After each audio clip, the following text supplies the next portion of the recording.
que tú eres Pedro, y sobre esta roca edificaré mi iglesia. Y la frase al final que dice el Señor, y las puertas del Hades no prevalecerán contra ella. Voy a leer la última frase, y las puertas del Hades no prevalecerán contra ella. Acompáñame a orar para ponernos en las manos de Dios. Amén, oremos.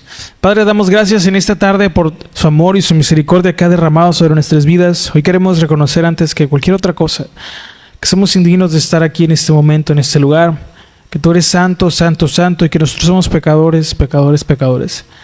Mas tu amor, tu misericordia, tu gracia se han manifestado, y hoy podemos estar aquí, Padre, en este lugar que cuando nos reunimos se convierte en tu casa, Señor. Y te pedimos que conforme sea tu voluntad, nos concedas de la guía de tu Espíritu Santo para aprovechar este lugar y respetar y honrarte como debes ser honrado, Señor, en estos momentos. Todos a veces llegamos con cosas, Señor, cosas de trabajo, la familia, cosas personales, enfermedad, muchas cosas, Señor. Pero concédenos de tu fuerza para poder hoy estar atentos a lo que vamos a estar aprendiendo hoy, porque no sabemos si estamos aquí el día de mañana, si saliendo de este lugar incluso se acaba nuestro tiempo aquí en la tierra. Pero que podamos aprovechar estos momentos que nos das para honrarte con nuestra atención, con nuestro corazón atento a todo lo que tú tengas que decirnos. Te pedimos por los que nos van a escuchar a través de la transmisión que también podamos ser bendecidos a través de eso. Concédeme de la guía de tu Espíritu para explicar lo que se tenga que explicar, Señor, conforme a tu voluntad, para ser instruidos, edificados y alimentados, conforme a la necesidad que tú has visto en esta iglesia, Señor, en esta congregación, conforme al propósito que tú tienes para esta congregación y para aquellos que permitas que escuchan, Señor. Aquellos que también escuchan a través de la transmisión también se convierten en parte de esta congregación, aunque a la distancia. Te lo pedimos en el nombre de Jesús y todos juntos decimos amén y amén. Bueno, dicho sea de paso, cabe mencionar, ¿verdad? A propósito del tema, oremos. Yo les animo, hermanos, que oremos mucho también por los que escuchan las transmisiones, ya sea en vivo o ya sea después de que se grabe. ¿Por qué? Porque de alguna manera ellos se convierten en parte de esta congregación cuando escuchan el mensaje, aunque no están aquí físicamente, ¿verdad? Pero en ese momento, específicamente en ese momento, es como si estuvieran aquí. ¿Sí me explico? Y oremos porque Dios puede atraerlos aquí, no es el punto, ¿verdad? Específicamente a esta congregación, pero a Él y a una iglesia sana. Amén. Bien, entonces, hoy vamos a cerrar ya lo que fue o lo que vino siendo toda esta serie de la historia de la iglesia. Y vimos muchas cosas, vimos muchas de las etapas, ¿verdad? Cómo empezó la iglesia apostólica con los apóstoles, por eso se le llama así, la era apostólica, ¿verdad? De la iglesia, los apóstoles. Luego vino la persecución y luego después cómo se empezó a corromper, ¿verdad? Porque el Imperio Romano dejó de perseguir a los cristianos. Vino una época donde se cerró la Biblia, ¿verdad? Se concluyó, ¿verdad?, los escritos del Nuevo Testamento y se compilaron, se hizo el canon. Y luego ya después vino las diferentes etapas que explicamos, cómo se enfrentaron al Imperio Romano los primeros cristianos cuando fueron perseguidos. Después, cuando el Imperio Romano adoptó el cristianismo como la religión oficial y cesó la persecución, cómo empezó a ser más cómodo ser cristiano, y eso empezó a dañar a la iglesia y se empezó a corromper. Y ser cristiano, al ya no ser perseguido los cristianos, se empezó a ver como una oportunidad de estabilidad, porque el gobierno apoyaba a las iglesias, el gobierno de Roma, y ya muchos hombres ya no entraban a las iglesias por amor a Dios, a la palabra, ni por conocer o reconocer su pecado, sino porque querían una posición, un lugar, y se empezaron a inventar, ¿verdad?, cosas, doctrinas. Se empezaron a alejar de la enseñanza apostólica, ¿verdad?, de los verdaderos principios cristianos. Entramos en el oscurantismo, que duró hasta la Edad Media, donde se inició el movimiento de la Reforma, donde aparecieron figuras como Martín Lutero, Juan Calvino, ¿verdad?, precursores de la Reforma, como John Hus, John Wycliffe, que empezaron a ver cómo la iglesia no estaba viviendo las verdades y empezaron a denunciarlas. Ahora, se habló mucho de esos personajes en su momento, no puedo explicarlo todo, pero Dios permitió ese movimiento. No todo fue perfecto, no todos los modos, no todas las maneras en que los reformadores protestaron fueron las más bíblicas, las más correctas o las más apegadas o aprobadas por Dios. La verdad, hay que decirlo, no todo fue perfecto, ¿verdad? Sin embargo, pues eso hizo o eso provocó, bueno, un despertar, ¿no? De volver a las sendas antiguas. Y después de la Reforma vinieron divisiones, subdivisiones de las diferentes denominaciones y subdenominaciones del cristianismo. Y bueno, durante la Edad Media de la era de la Iglesia ya había las dos grandes divisiones, ¿verdad? Del cristianismo, que fue el protestantismo y el catolicismo, de los cuales tienen sus ramas, se derivaron muchas ramas. No las voy a mencionar aquí todas, pero ya sabemos, ya lo explicamos. Y bueno, fueron años y años ¿verdad? De seguir avanzando, el catolicismo, ¿verdad? Y el protestantismo. Y bueno, llegamos a nuestros días actuales, donde ya llegamos a una era donde se habla donde empezamos a hablar de la secularización de la iglesia. Ya la iglesia que se dice ser protestante o reformada, también ya hay hoy en día cierta decadencia. Pero, hermanos, nosotros no tenemos que esperar que sea perfecto todo. ¿Sí me explico? En una iglesia, en una congregación es bastante utópico. Utópico viene de utopía, o sea, como una fantasía. Pensar que todo va a ser perfecto. Mientras estemos aquí en la tierra, siempre va a haber deficiencias. ¿Cuántos saben eso? En los ministros, en los líderes, siempre va a haber. Y si nosotros nada más tenemos ojos para eso, tristemente esto nos va a afectar en nuestro avance, en nuestro crecimiento, en nuestra madurez, si es que hay. Entonces, por eso, nosotros debemos entender cuál es el papel y el rol de la iglesia bíblicamente y teológicamente también, para saberlo vivir y aprender y dedicarnos todos los días de nuestra vida a aprender a vivir como la iglesia que nuestro Señor Jesús aprueba, anhela y desea. Apegándonos, esforzándonos día con día, ¿no? Lo que hemos aprendido, ¿se acuerdan? Muchas veces que se nos ha enseñado aquí, no perfectamente, porque pues, ¿quién no se equivoca? ¿Sí o no? Pero sí, sinceramente. Porque cada uno va a rendir cuentas delante del Señor. Yo no puedo rendir cuentas por nadie, ¿verdad? Ni nadie por mí. En ese sentido, tenemos que tener bien claro, bien asentado en nuestro corazón, cuál es nuestro rol como la iglesia y nuestro papel. Más allá de cualquier otra cosa. Para poder, ¿se acuerdan lo que cantamos? Escuchar decir del Señor, buen siervo y fiel, entra en el gozo de tu Señor. Amén. Entonces, ¿quién es el fundador de la iglesia? Quiero empezar diciendo esto. ¿Quién es el fundador de la iglesia? No fue, ya sabemos, ¿no? Muchos tristemente adjudican a hombres ciertas cosas. Y entendemos que en algunas ramas académicas o por lenguaje académico hay que manejar o se manejan ciertos títulos. Pero el fundador de la iglesia es nuestro Señor Jesús. Porque Él dijo, yo edificaré mi iglesia. Hermanos, la iglesia no nació de una institución hecha por hombres, no nació de un concilio, no nació de una organización, ni tampoco de un imperio, repito, de un imperio humano. La iglesia, ¿dónde nació? En el corazón de Dios, en Cristo mismo. A lo largo del curso, hermanos, vimos cómo emperadores, papas, reformadores, teólogos, misioneros, aparecieron e hicieron sus aportaciones para bien o para mal, ¿verdad?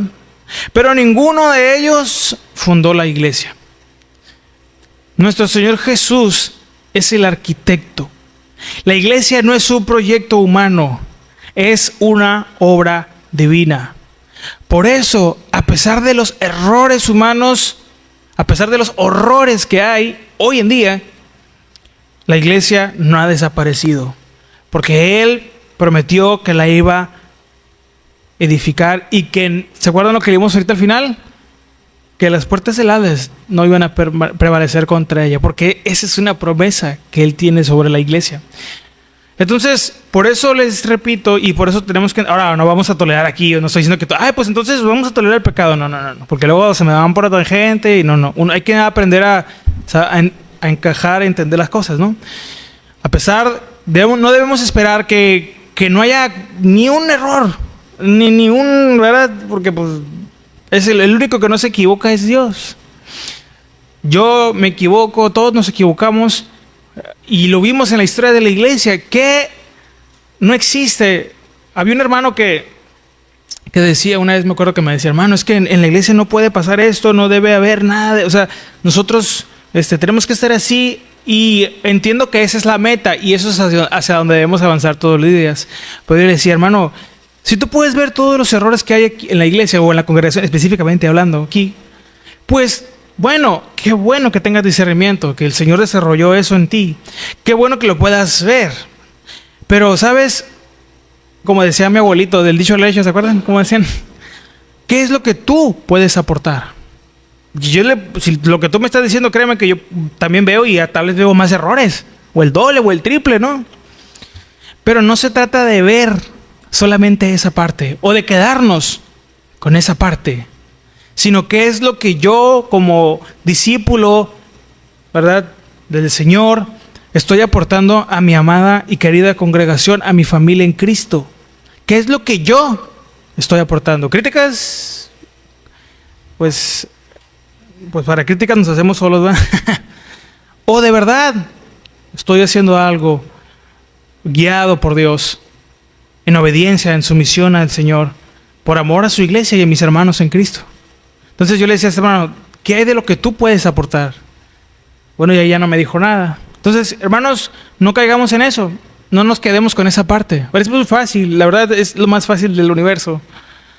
Pero lo que de verdad podemos ser para el avance del reino del Señor en nuestras vidas, primeramente, y la expansión de la iglesia y la predicación del evangelio, tenemos que priorizarlo por encima de nuestros gustos, por encima de nuestros criterios, por encima de nuestras expectativas. Porque ¿se acuerdan lo que hemos estado aprendiendo en las clases del mesianismo de Jesús?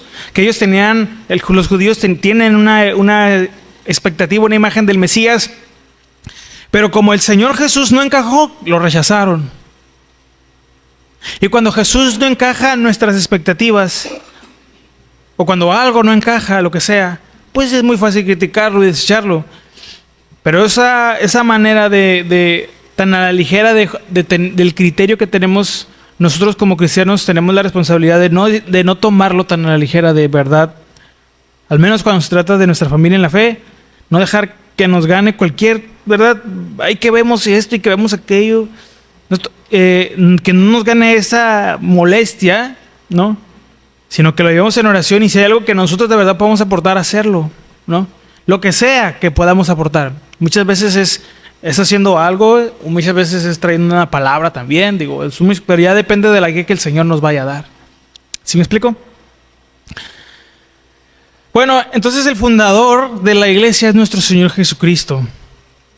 ¿Y eso qué quiere decir? Que la iglesia le pertenece a Él. Porque Jesús no dijo la iglesia, dijo ¿qué? Mi iglesia. Esto significa, hermanos, que la iglesia no le pertenece a ninguna denominación, la iglesia no le pertenece a ningún líder, la iglesia no le pertenece a ninguna tradición tampoco, ni tampoco a ninguna cultura. No, ¿a quién le pertenece la iglesia? A Cristo. ¿Y qué es la iglesia? Somos usted y yo, le pertenecemos a Él. Esto, hermanos, explica algo que vimos durante todo el curso de la historia. Que hubo momentos en que las instituciones religiosas parecían dominar todo. ¿Se acuerdan que hubo un periodo en la historia en que los hombres, ¿verdad?, en ciertas posiciones tenían demasiado poder? Estableciendo reyes, los papas, ¿se acuerdan? Estableciendo, quitando reyes, peleándose ahí, en vez de predicar el evangelio. Pero a pesar de que parecía que ellos tenían todo el dominio, ¿verdad?, porque dominaban todo, Cristo, nuestro Señor, siguió obrando a pesar de todo eso. La iglesia verdadera, hermanos, siempre ha sido el pueblo que pertenece a Cristo. no simplemente una estructura visible, no un edificio, no solamente, ¿verdad? Nombres, títulos o prestigio, ¿no? Es que tú eres de la iglesia tal y yo soy de acá. No, no. La iglesia es el pueblo, siempre ha sido el pueblo que pertenece a Cristo. Y esto es algo que nos debemos preguntar, hermanos. ¿De verdad yo le pertenezco a Cristo? ¿O a quién le pertenezco? Si nos pertenecemos a nosotros mismos, ahí ya perdimos. Si le pertenecemos a nuestros deseos, si le pertenecemos a nuestra manera de ver la vida, las cosas y entenderlas, ahí ya perdimos. Pero si le pertenecemos al Señor, no vamos a pensarla cuando se trate de obedecer lo que Él ha establecido.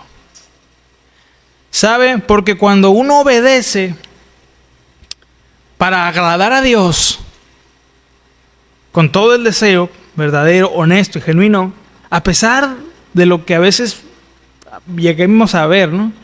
Dios puede ser glorificado con una obediencia genuina, con una obediencia, ¿verdad? Verdadera.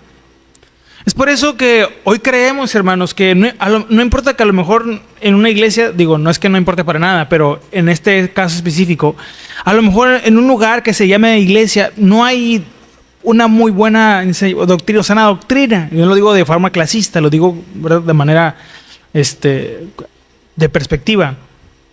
Pero alguien puede conocer a Dios ahí. ¿Usted lo cree? Cuando verdaderamente, porque la palabra no está limitada, hermanos. La palabra no está limitada por nuestras deficiencias. Puede arrepentirse y Dios lo va a guiar a esa persona a un lugar donde se enseña la palabra, ¿no? Así es como el Señor. ¿De dónde salieron los reformadores? ¿Dónde estaban cuando, verdad, recibieron al Señor? Entonces, aún en medio de esos lugares. Entonces, si nosotros pertenecemos al Señor, retomo lo que está diciendo, vamos a dar todo lo que esté de nosotros para glorificarlo, para adorarlo, para exaltarlo, sea lo que sea. Por eso tenemos que siempre entender muy claro, porque, digo, no me quiero perder mucho aquí, ¿no? ¿Cuál es de verdad nuestro rol y nuestro papel, nuestra posición y nuestra condición delante de Dios?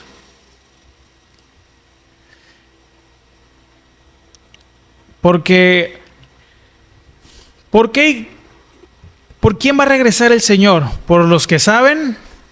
¿Por los que conocen la ley, las escrituras, que tienen, verdad, que saben todos los versículos de memoria? ¿Por los que hicieron posgrado en teología? ¿Por quién va a venir el Señor? Por su iglesia, por los que le pertenecen, donde sea que estén. ¿Sí me explico? Por ellos. Y la iglesia, hermanos, siempre enfrentará oposición.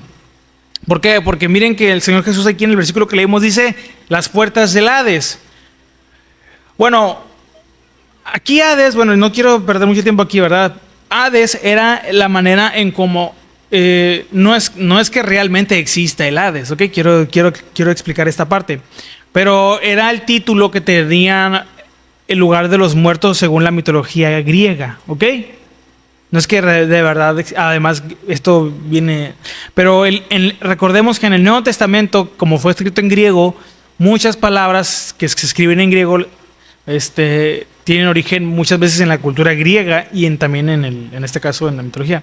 Pero Hades es la palabra que se usaba y se usa mucho para el lugar de los muertos. En la mitología griega el Hades era el inframundo, pues, un equivalente a una especie de lugar donde estaban las almas de los muertos, donde muchas veces mucha gente o algunos eruditos lo ponen como el infierno, ¿no?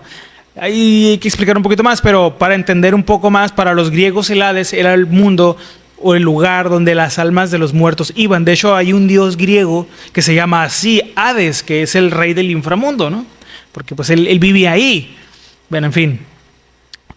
Pero bueno, esta frase la tenemos que entender a nivel cultural, para contextualizar, para saber interpretar, porque no quiere decir que hay un lugar donde está el Hades y dónde está el infierno y dónde está el cielo. No, porque luego nos hacemos un mapa muy raro del mundo espiritual que no es. tenemos que interpretar a veces los títulos de las frases a nivel cultural para llegar a una interpretación, o sea, desde la cultura, ¿sí me explico? Para poder entender bien lo que se está diciendo. Ahora, en la mentalidad bíblica esto representa, fíjense bien, esta frase o lo que quiere decir esta frase. Esta frase representa el poder de la muerte y las fuerzas del mal. Nuestro Señor Jesús, fíjense, con esta frase no prometió que la iglesia tendría una historia fácil, porque si hubiera sido así no hubiera dicho esto. Las puertas del Hades, bueno, pues si nunca iba a haber nada en contra de la iglesia, pues ni para qué digo esto, ¿no? Pero nuestro Señor Jesús con esta frase nos muestra que no prometió que la iglesia no enfrentaría no tendría una historia fácil. Porque en la historia, en el curso de la historia de la iglesia, estudiamos que se enfrentaron en diferentes épocas del cristianismo o la iglesia, ya hablando bien, se enfrentó a diferentes cosas. Primero a las persecuciones, ¿se acuerdan? Al principio, y esto es algo que sigue vigente, que hay persecución. Las divisiones doctrinales, hermanos, esto es de las cosas que en lo personal a mí me da más tristeza ver en la iglesia. Las divisiones doctrinales o las divisiones de la iglesia es por las doctrinas. Es que yo creo esto y yo creo que es así y bueno, pues cada quien por su lado, hermano. Muchas veces eso es un consejo muy sano y muy sabio, ¿verdad? La separación.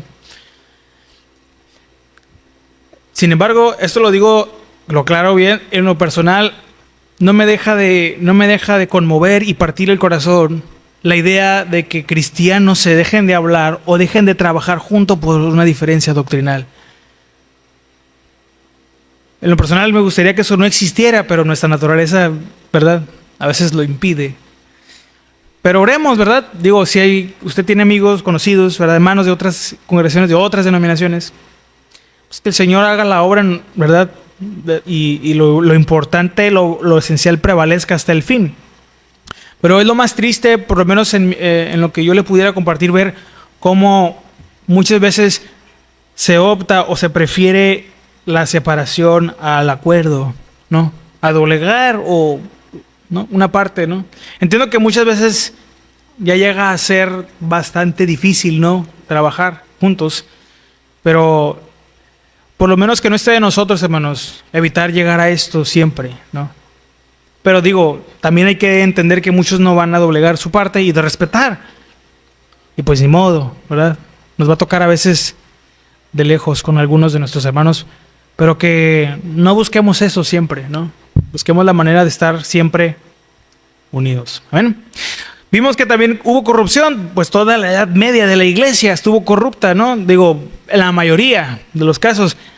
En la Edad Media, hermanos, fue donde se originaron muchas ideas extrañas a las doctrinas bíblicas, muchos mitos alrededor de los símbolos bíblicos, ¿no? Que si el diablo, ahí es donde nació la imagen popular del diablo con cuernos y con cola en la Edad Media. La apariencia de los ángeles, bueno, que eso ya venía desde antes, ¿no? Cómo funciona el mundo espiritual. Muchas imágenes equivocadas, surrealistas del mundo espiritual surgieron durante la Edad Media. Y bueno, pues hoy muchas de esas imágenes, mucha gente las sigue teniendo, las cree. Guerras religiosas y bueno, lo que hoy enfrentamos, la secularización moderna. Tristemente, no lo digo con ningún otro sentido, hermanos, hoy tristemente mucha de la cultura del mundo está en la iglesia. En el lenguaje, en la ropa, en los estilos musicales. Tristemente.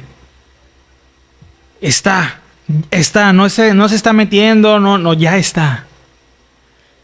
Pero bueno, nuestro trabajo no es hacer una revolución aquí, es con todo y lo que hay, ¿verdad?, dedicarnos para poder seguir viviendo como la iglesia del Señor. Entonces la iglesia siempre ha vivido bajo presión, pero la promesa de nuestro Señor Jesús no fue una ausencia en el conflicto o durante el conflicto, sino que a veces ha sido perseguida y es perseguida, marginada, pequeña, incomprendida, pero nunca la iglesia nunca ha sido destruida y no lo será.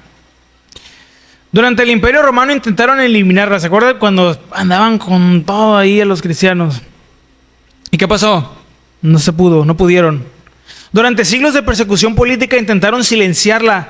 Tampoco pudieron. En la modernidad, muchos pensaron que la ciencia y la secularización acabarían con la fe. Pero la iglesia sigue existiendo.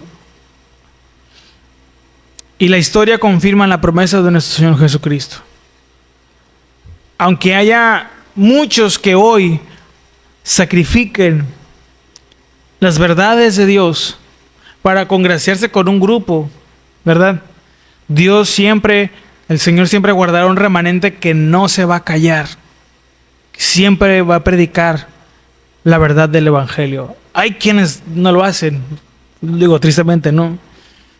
Para muestra un botón, nomás digo, no lo hagan no hay que hacerlo con una actitud equivocada, pero si hiciéramos ¿cómo se llama? Un análisis, ¿no? ¿Cómo se le llama cuando sondean? Bueno, eso. Una encuesta, ahí se me fue la palabra. Pero bueno, ahí ustedes que son de Harvard sí van a saber, ¿no? Entonces, si ustedes hacen ese como sondeo o empiezan a ver nada más qué es lo que predican las iglesias. Entonces, ¿qué es lo que se enseña hoy? Vamos a ver que muchas veces no necesariamente pues ese es el evangelio de la Biblia, ¿no? Pero bueno, no estamos aquí para criticar ni para andar señalando, sino para vivir y ser la iglesia que el Señor quiere, ¿verdad? Nosotros tenemos que estar comprometidos con la verdad de Dios, con la verdad del Señor Jesús, con las verdades de su palabra. Primero de vivirlas. Antes de vivirlas, bueno, creerlas, ¿sí o no? Y luego ya vivirlas. Yo le pregunto, hermanos, mi hermano, mi hermana, hemos verdaderamente sufrido por seguir al Señor. Hemos llorado, hemos verdaderamente por obedecer. Si es así, eso es una buena señal de que vamos avanzando. Si usted dice, no, hermano, la vida cristiana se complican mucho ustedes. Ya, hermano, ya se acabó la persecución, ya no estamos en el primer siglo. Yo oraría que estuviéramos como en el primer siglo. Pero un predicador una vez dijo, si tu cristianismo no te ha costado nada, no vale nada. Porque nosotros, hermanos, vivimos actualmente, de verdad, vivimos en un mundo repleto de comodidades.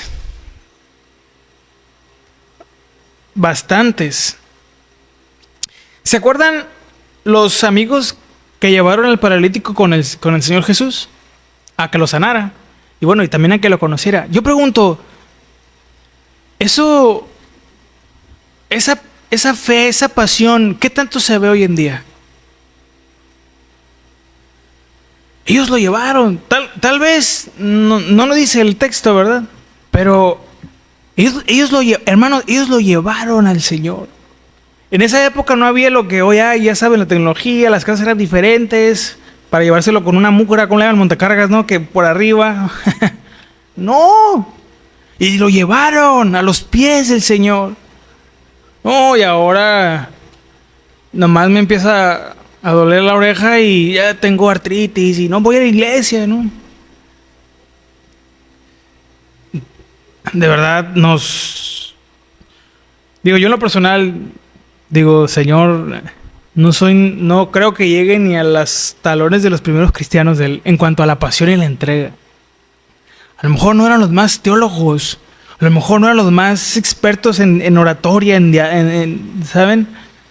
Pero tenían la pasión de seguir hasta el final.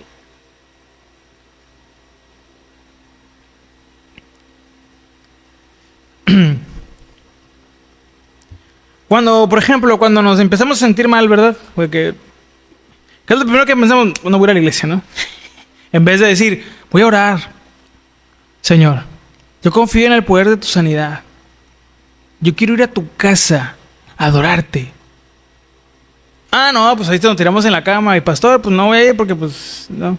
Y ahora no, Pues si el Señor quiere que vaya, que me sane, ¿no, hermano? Pues, ¿verdad? Si no es taca-taca, ¿verdad? ¿No? ¿Qué es esta reacción cuando sale un obstáculo? A los días del servicio, porque esos días pasa todo, ¿sí o no? Esos días pasa todo, ¿eh? El carro, y que ya le hablaron de no sé dónde, y esos días. Por eso, hermanos, nosotros tenemos que estar conscientes de que cada semana es un reto. Así que, si Dios lo permite, ¿verdad? Y estamos aquí el fin de semana, espere la oposición. Espérala en serio. Y si no sucede nada, gloria a Dios, pues hay que venir, ¿no? Pero esperemos de verdad que algo se quiera levantar para que no estemos aquí para venir a adorar a Dios. Porque de verdad, sí sucede. Para que no nos agarre tan de sorpresa, ¿no? Para estar preparados. Ya si la situación rebasa, ¿verdad? Pues bueno, se entiende. Pero siempre estar, Señor, yo sé que ya viene el fin de semana, ya mañana es viernes, luego sábado y bueno, mi compromiso contigo es ir a adorarte, alegrarme en tu casa, ¿verdad? Pues cualquier cosa que se intente levantar, dame la fuerza y la pasión para no dejarme vencer por eso. Para estar como debo estar y ser lo que debo ser. Tu iglesia.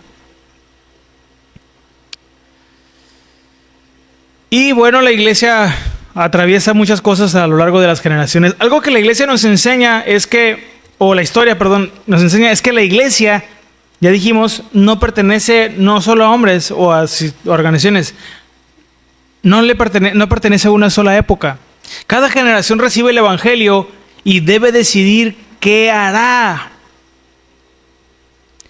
A lo largo de estos 2000 años vimos generaciones que defendieron la verdad, empezando por nuestros primeros hermanos, ¿se acuerdan? Unos tradujeron la Biblia a costa de su vida, ¿verdad? Otros predicaron el evangelio, lo que pudieron predicar. Y otros llevaron el mensaje a nuevas culturas, a otras partes del mundo. Pero también, tristemente, vimos generaciones que se acomodaron, que diluyeron la verdad y que mezclaron el evangelio con el poder político. La historia de la iglesia, hermanos, es una historia de fidelidad y lucha constante. ¿Qué vamos a elegir nosotros? ¿Las verdades de Dios, el evangelio o la comodidad? Nuestra generación, hermanos, también está dentro de esa historia. Hoy estamos no solo estudiando la historia de la iglesia, también estamos dentro de ella. Porque si el Señor lo permite, ¿verdad? Dentro de 100 años, alguien estudiará la iglesia del siglo XXI. Y nuestra generación va a aparecer ahí. Y la pregunta no va a ser si la iglesia existía, porque nuestro Señor prometió que ya existiría, ¿no? La pregunta será para esa generación, si es que sucede, ¿qué tipo de iglesia fuimos?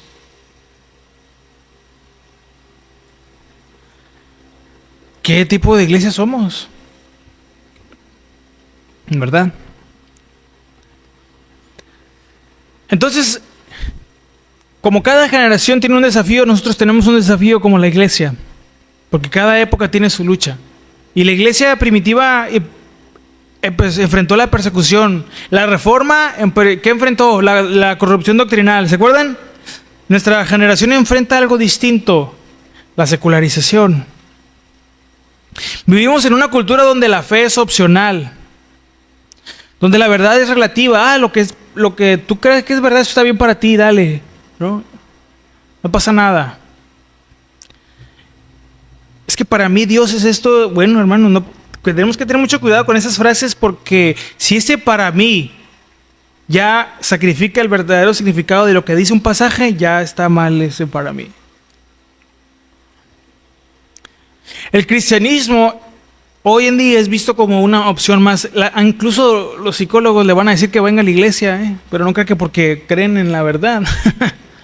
Es que para ellos esto es terapéutico, si te hace bien, ve, ¿no? No porque crean que aquí Dios existe o que Dios habita. Ellos tienen que decir al paciente a hacer lo que le ayude, lo que le sane, lo que le traiga cierta estabilidad al nivel que sea emocional, lo que sea.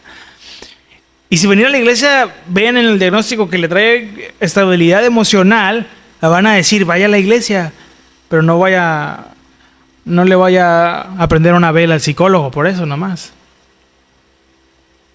Entonces el peligro no es solo que el mundo rechace la fe. Hoy el peligro es que la iglesia pierda su identidad. ¿En qué estamos dedicando nuestra vida como la iglesia del Señor? Los primeros cristianos lo tuvieron claro: vivir el evangelio, al costo que fuera. Y esa es la época, en lo personal, la era de la iglesia, de la cual más me gusta leer, ¿verdad? Y aprender y buscar imitar, porque ahí no había filtros. Ahí no había de que, ay, tú crees esto, yo creo que no, ahí es, vamos a vivir el evangelio, hermano, vamos a predicar, vamos a ir para allá, vamos a adorar. No, pues ahí están los soldados, no, pues vamos a ver cómo le hacemos, pero vamos a adorar a Dios. Cierra las puertas y vamos para allá. Oye, ya saben que nos reunimos aquí, no, pues nos vamos para otro lugar, vamos a reunirnos, pero no vamos a dejar de adorar a Dios. Bueno, aquí en el verano se fue la luz una vez, ¿se acuerdan? Y no se querían ir. Bueno, entendemos, ¿verdad? Pero que no, hermanos, que no se nos apague la pasión. No dejemos que nada, no permitamos que algo intente apagar la pasión de seguir a Jesús. Vayamos más allá de lo que nuestros ojos ven, de lo que nuestro corazón siente, de lo que nuestra mente a veces entiende. ¿Ustedes creen que el grupo de los 12 apóstoles todo era, verdad, ¿cómo es? Miel y hojuelas, ¿se dice? ¿Cómo se dice? ¿No? O leche y miel, pues para que los bíblicos, ustedes que son ya de la categoría, ¿no? Categoría Salomón, ¿no? ¿Usted cree que era leche y miel el grupo de los 12? Y los demás que se fueron a unir. Cuando fueron 70, no, si se han visto la serie, ¿no? De Chosen, cómo se agarran ahí y se empiezan las diferencias. Claro que pasó eso. Y eran 12 al principio. Imagínense cuando fueron 70 el Señor. Yo no sé ni cómo le hizo. Con razón los corrió. No, a ver. ¿Se quiere seguir? Por razón los corrió porque ya no nos aguanto en la noche. Tan discute y que Moisés y que el Shema y que no sé qué. No fue fácil para los 12, para los primeros. Ahí fue un grupo, pero el Señor no nos abandonó durante ese tiempo. ¿Se acuerdan? Él estaba ahí con con ellos día y noche. A ver, Pedro, ¿qué traes? Ya, bájale. ¿Amas a tus hermanos, sí o no? Ay, yo me imagino, ¿no? A ver, Mateo. Háblense, perdónense, ámense. No sé que el Señor les habrá dicho cosas que no están ahí, ¿verdad? Pero créeme, hermanos, que si fueron hombres, créalo, que fueron hombres y mujeres como usted, como yo. Uno a veces cree que, ay, no, yo soy bien tranquilo. Bueno, hermanos, una vez me hicieron esta pregunta. ¿Tú pudieras estar contigo mismo todos los días? Yo creo que no. No, yo mismo me agarraría ahí, a ver. Hermanos, pero de eso se trata. Y a pesar de las cosas, de las diferencias, que el amor nos mantenga en unidad. ¿Me aman en el Señor? No se miran muy... ¿Nos amamos en el Señor, sí o no? Sí, amén. Nomás nuestro hermano Andrés dijo, es el único que va a entrar allá. Sí, o ¿qué? ¿Qué le servimos? ¿Qué? No, pues es amor entre todos. Es aprender a perdonar, a soportar, a sobrellevarnos. Todos juntos.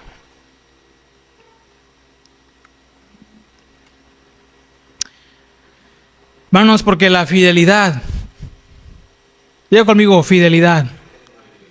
La fidelidad sigue siendo nuestro llamado. Cuando uno mira la historia de la iglesia, descubre muchas cosas, pero algo muy interesante que yo quisiera mencionar esta tarde, ya que sí voy a terminar. Las personas que cambiaron la historia, fíjense esto, no sabían que lo estaban haciendo. ¿Sabe qué es lo que estaban haciendo? dedicándose a ser fieles a eso. Un obispo defendiendo la divinidad de Cristo en el primer siglo. Estaba siendo fieles aquellos cristianos a la verdad bíblica de que nuestro Señor Jesús es Dios. Un monje redescubriendo la justificación por la fe, Martín Lutero. Un misionero cruzando el océano para predicar. Fíjese esto, hermano. Le digo, yo aquí me quiebro, como dijo el hermano César el domingo. Yo leo esto y me quedo, Señor. Híjole, ¿cuánto nos falta? ¿Cuánto me falta? Ellos no buscaban hacer historia, hermanos. Estos hombres discípulos, ¿verdad? No estaban buscando hacer historia, solamente buscaban obedecer a Cristo. Y la promesa sigue vigente hoy, ¿verdad? Mateo 18 sigue siendo cierto, lo que leímos ahorita en Mateo 16, 18 sigue siendo cierto hoy. Cristo sigue edificando su iglesia. A veces lo hace a través, ¿verdad?, de movimientos que pueden ser llamados grandes, ¿no? Otras veces a través de pequeños grupos de fieles creyentes. Pero su obra continúa. La historia de la iglesia es en realidad la historia de nuestro Señor Jesús cumpliendo su promesa. Vámonos hasta el final. Durante este curso hemos visto emperadores, ya lo dijimos, concilios, reformas, divisiones y movimientos, pero detrás de esa historia hay una realidad constante. Nuestro Señor Jesús ha estado edificando su iglesia. La historia no demuestra la perfección de la iglesia, hermanos. Demuestra la fidelidad de nuestro Señor Jesucristo. Y ahora la pregunta no es histórica. La pregunta es personal. ¿Qué papel tendremos nosotros en la historia de la iglesia que Cristo sigue edificando?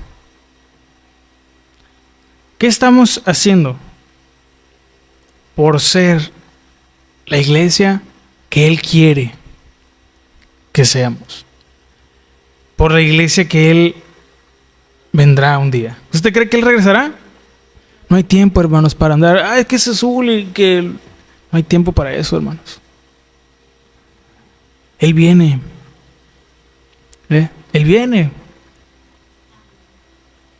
Amén. Así que, como desafío, tenemos el llamado de ser fieles a nuestro amado Señor. Así como Él lo ha sido toda la vida y lo seguirá haciendo. Tenemos la carga de corresponder su fidelidad y su amor. ¿Sí? Amén. Está acabándose, vamos a firmar unas hojas.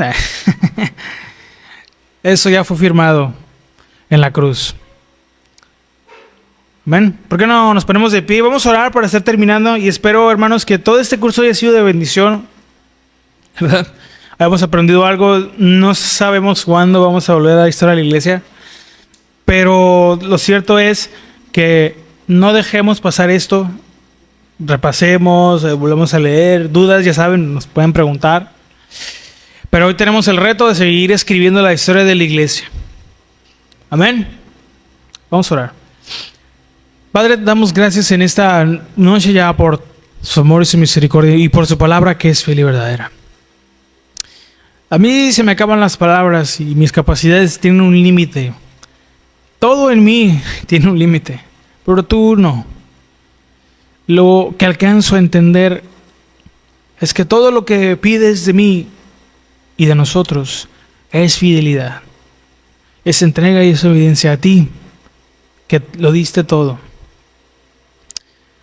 ¿Cómo negarte, Señor? Como a veces hemos dicho, mi fuerza, mi mente, mi corazón y toda mi alma. cuando tú no me negaste nada, o tú no nos negaste nada para ir a la cruz, para ir a salvarnos. Perdónanos, Padre. Perdónanos, Señor Jesús, por a veces no ser la iglesia que tú quieres que seamos, cuando en nosotros no se ha visto la iglesia que debemos ser, o tal vez por no estar siendo la iglesia que debemos ser. Perdónanos cuando hemos cambiado el llamado por la diversión, cuando hemos cambiado la adoración por la comodidad, cuando hemos preferido todo antes que hacer lo que tú quieres. Perdona nuestros planes y nuestros proyectos que han atentado contra el plan y el propósito que tienes para nosotros. Perdona nuestras intenciones, perdona nuestras emociones, pero sobre todo nuestros deseos que han atentado contra tu voluntad sobre nuestras vidas.